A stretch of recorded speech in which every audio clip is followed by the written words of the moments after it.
Hai semua, Natasha di sini.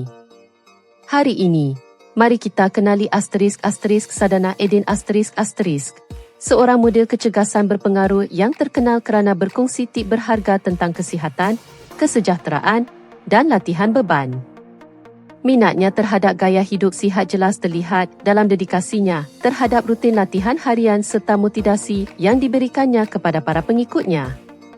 Sejak membuka akaun Instagram pada tahun 2013, Sadana telah berjaya membina komuniti setia dengan lebih daripada 250,000 pengikut. Melalui platform ini, dia memberi inspirasi kepada ribuan orang dengan berkongsi rutin, senaman intensifnya dan perjalanannya untuk mencapai tubuh yang menakjubkan. Sebelum memulakan sesi latihannya, Sadana sentiasa memberi keutamaan kepada persiapan yang teliti, termasuk senaman mobiliti untuk memastikan kawalan pernafasan yang baik dan berkesan. Selain itu, dia turut memasukkan latihan kardio dan senaman perut di akhir sesi kerana dia yakin akan manfaat besar yang dibawa oleh amalan ini terhadap kecergasan menyeluruh. Tubuh Sasa Sadana bukan sekadar hasil daripada genetik yang baik, tetapi juga bukti komitmennya terhadap latihan beban serta disiplin yang tinggi dalam rutinnya.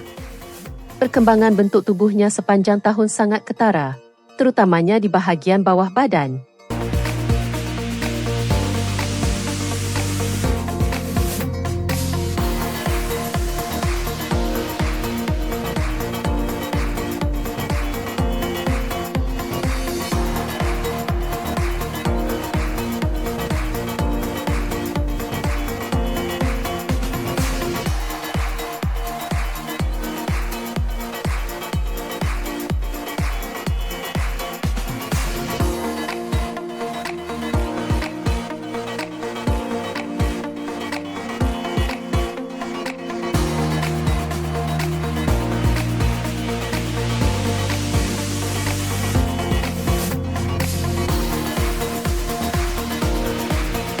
Menjadikannya inspirasi kepada ramai orang yang mengikutinya.